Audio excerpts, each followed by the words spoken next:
In a glass-walled conference room in Espoo, Finland, in January 2007, a group of Nokia's most senior engineers gathered around a newly purchased iPhone that had been smuggled in from the United States. They dropped it onto a concrete floor from waist height. The screen shattered into a spiderweb of cracks. The engineers nodded, a grim satisfaction spreading through the room, and one of them muttered that the device was a fragile toy that would never survive a Finnish winter, let alone a construction site. That moment, recorded in internal test reports that later surfaced in the Finnish press, was the instant that Nokia's leadership decided the iPhone was not a threat. 8 years later, the division that had been worth more than $250 billion at its peak was sold to Microsoft for a fire sale price of $7.2 billion. And the name that had once been synonymous with the mobile phone was erased from the devices that billions carried in their pockets. This is not a story of technological failure. It is an autopsy of 10 fatal decisions that turned that shattered screen into a shattered empire. A countdown of the corporate suicide that handed the entire phone market to a company that had never built a phone before. Number 10. The cult of durability. Nokia had built its global dominance on the principle of physical invincibility. The Nokia 3310, released in the year 2000, sold over 126 million units and became a meme of indestructibility decades later. Its ability to survive drops, dust, and even a swan dive into a toilet forming the core of the brand's mythology. Every phone had to pass a brutal gauntlet of stress tests, including a tumble test from 1.5 meters onto steel, repeated hundreds of times. The quantified catalyst that turned this strength into a fatal blind spot was the iPhone's all-glass front. Nokia's testers concluded that a consumer device that could not survive a waist-high drop onto a hard floor was fundamentally unsellable in the global market. As a result, Nokia's designers were forbidden from pursuing large glass touchscreens because they failed the mechanical reliability standards that had been written for keypad phones. The material proof of this institutionalized blindness is found in the Nokia N97, the company's flagship touchscreen response to the iPhone. Released in 2009, it had a 3.5-inch resistive touchscreen that required a stylus or a firm fingernail, a tilting mechanism that added bulk, and a physical keyboard that was supposed to reassure the faithful. It was a mess of compromises, a phone designed by a hardware committee terrified of breaking its own durability rules. The iPhone had broken the formula. Consumers were willing to trade a shatterproof phone for a magical screen. And a glass sandwich that needed a protective case was a status symbol, not a liability. Number 9. The keyboard religion. For 2 decades, Nokia had been the master of the physical keyboard. The Nokia 9000 communicator, launched in 1996, was the first smartphone in the modern sense. A clamshell device with a full QWERTY keyboard that could send faxes and emails. By 2007, Nokia had dozens of keyboard-equipped models, and its internal user research consistently showed that consumers, especially in enterprise, demanded tactile feedback. Nokia's keyboard phone portfolio generated over €20 billion in revenue in 2006 alone. The status quo held that typing on a slab of glass was a ridiculous novelty, prone to typos and unusable for the long emails that business users composed. The quantified catalyst that exposed this religion as a false idol was the iPhone's autocorrect and predictive text system, which Apple had quietly developed and refined over years of research into natural language processing.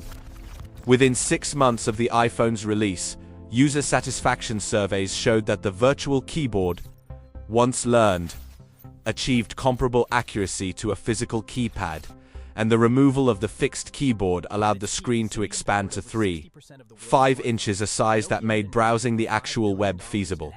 The logical cascade of Nokia's stubbornness was the catastrophic N97 launch, which attempted to do both, a touchscreen and a slide-out keyboard, producing a device so heavy and complex that it crashed repeatedly and was returned in droves.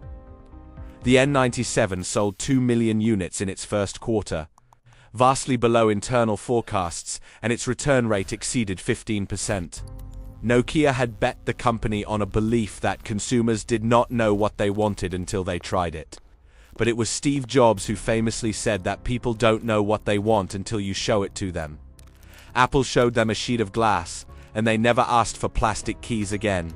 Number 8. The Symbian Quicksand. Symbian was the operating system that powered Nokia's empire, a sophisticated, multitasking, and deeply flexible OS developed by a consortium of phone manufacturers, including Nokia, Ericsson, and Motorola. At its peak, Symbian powered over 60% of the world's smartphones. Nokia had invested over $5 billion in Symbian's development and had an army of 10,000 engineers working on its various versions. The arrival of iOS and, a year later, Android proved catastrophic. Both were built from the ground up for capacitive touchscreens, with hardware-accelerated graphics and fluid scrolling that made Symbian's menu-driven interface feel like a relic from the 1990s. Nokia attempted to bolt a touch layer onto Symbian with the S65th edition. But the underlying architecture, with its nested menus and dialog boxes, was fundamentally unsuited to finger input. The result was a fragmented ecosystem where apps built for one Symbian version would not run on another. And developers fled to Apple's App Store, which offered a single unified platform and a seamless payment system. The collapse is evident in the timeline. In 2008, Symbian held 52% of the global smartphone OS market. By 2011, it had fallen to 16% and was still plummeting. A legacy operating system, no matter how many billions were spent on it, cannot be retrofitted into a new paradigm. Symbian was the past, and the future demanded a clean break. A break that Nokia's leadership could not bring itself to make because the cost of abandoning it, both financial and psychological, was too immense.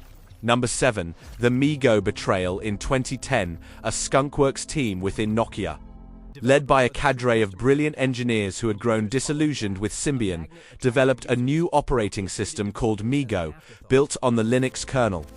The Nokia N9, the first and only MeeGo device, shipped in September 2011 with a curved AMOLED screen, a swipe-based gesture interface, and a design language that was years ahead of its time.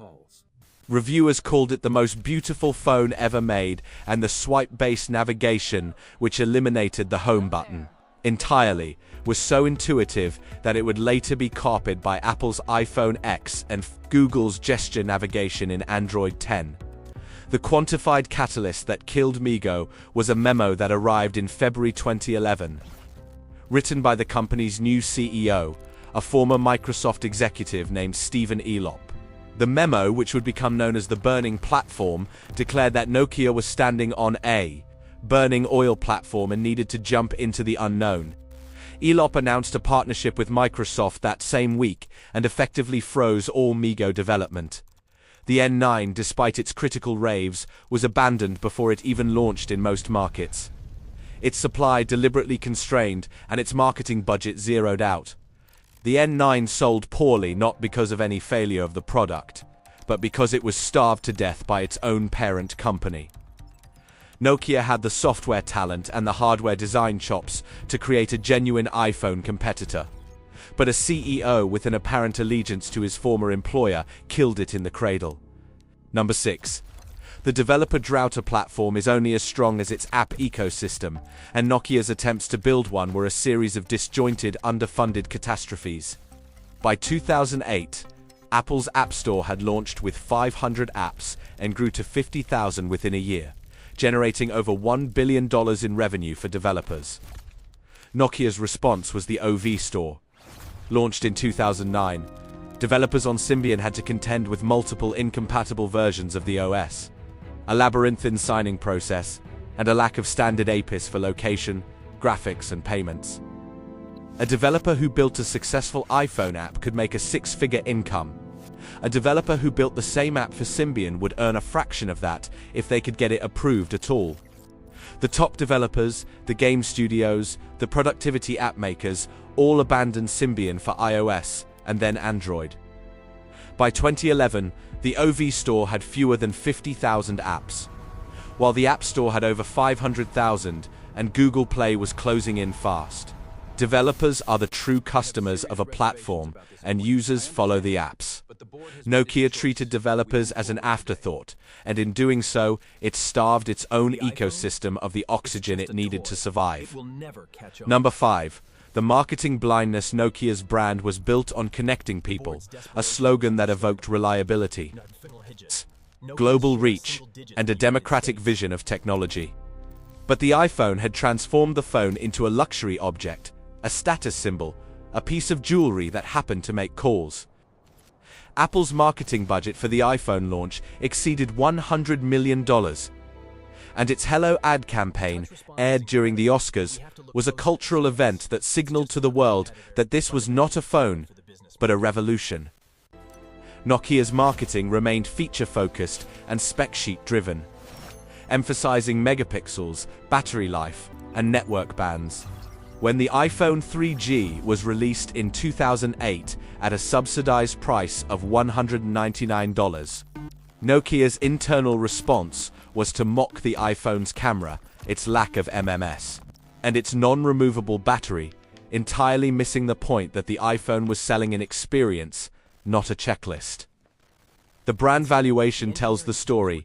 In 2008, Nokia was the 5th most valuable brand in the world, worth $35 billion. By 2012, it had fallen out of the top 50 entirely. Number 4. The Burning Platform Memo. On February 9, 2011. Stephen Elop sent a memo to every Nokia employee that would become one of the most infamous documents in corporate history. The memo compared Nokia's position to a man standing on a burning oil platform in the North Sea, faced with a choice between certain death by fire and a probable death by jumping into the freezing water. The memo was leaked to the press within hours and became headline news worldwide, instantly devaluing Nokia's existing product line. At the time, Nokia still sold more phones than anyone else on the planet, over 100 million units per quarter, but its share of the high-end smartphone segment was eroding. By publicly declaring Symbian and the upcoming MeeGo to be burning platforms, Elop triggered the Osborne effect. Consumers and carriers understood that any Nokia phone they bought would be obsolete within months. Sales of Symbian devices fell off a cliff, dropping 30% in the quarter after the memo was released. Nokia's shares fell 14% in the week that followed, and the company never regained its footing. Honesty without a product to sell is not leadership. It is public self-immolation. Number 3. The Microsoft marriage. The strategic partnership that Elop announced, replacing Symbian and MeeGo with Windows Phone as Nokia's primary smartphone platform, was sold to the board as a bold move to create a third ecosystem alongside iOS and Android. Microsoft agreed to pay Nokia $1 billion per year in platform support payments, a sum that temporarily propped up the balance sheet but came with conditions that effectively turned Nokia into a captive hardware shop for Microsoft's OS ambitions. Windows Phone had a tiny market share, around 3%, and a beautiful but rigid user interface based on live tiles that lacked the app catalog of its rivals.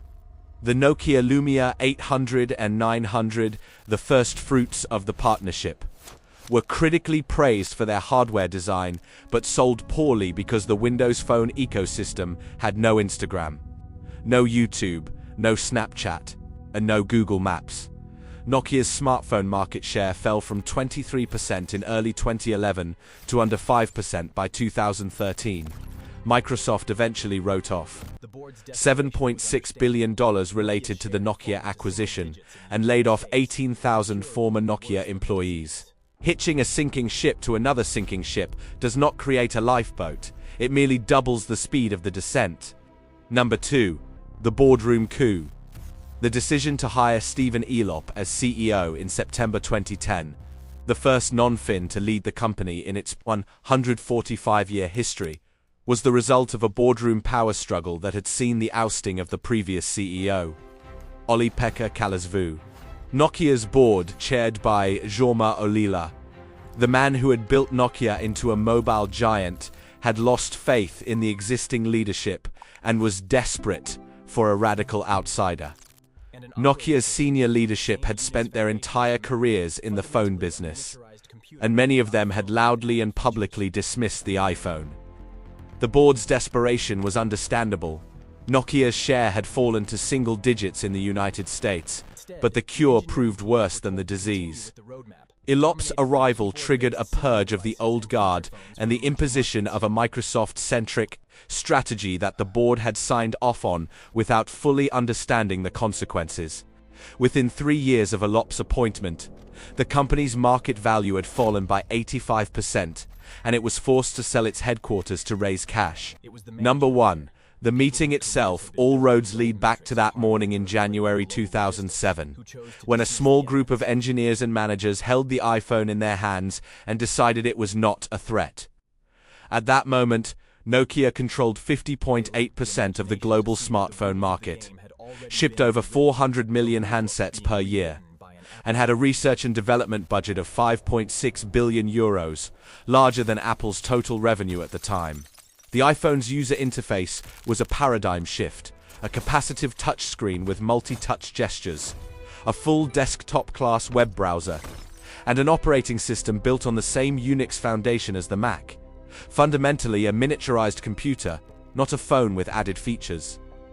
The logical cascade that followed the meeting was a fatal delay. Nokia's leadership did not issue a crisis directive. No skunkworks team was assembled to clone the touch interface. No acquisition was made to jumpstart a modern OS. Instead, the engineering teams were told to continue with the roadmap, dominated by keyboard-based Symbian devices and feature phones for emerging markets. It took Nokia until 2011, 4 years after the iPhone's launch, to ship a phone with a capacitive touchscreen and a modern operating system that could compete. By then, the war was over. Internal emails that later leaked show that Nokia's technical staff were sounding the alarm internally, recognizing the iPhone as a paradigm shift. It was the management layer, the people whose careers had been built on the old metrics of hardware durability and global logistics, who chose to dismiss the evidence. The shattered iPhone screen on the conference room floor was not just a broken piece of glass. It was a mirror, reflecting the limits of a corporate culture that had conquered the old world and could not imagine a new one. That meeting handed the phone market to Apple, not because the Finns lacked intelligence, but because they lacked the imagination to see that the rules of the game had already been rewritten by a device they believed could not survive a single winter in their country. And in the end, it was not the iPhone that shattered. It was Nokia itself.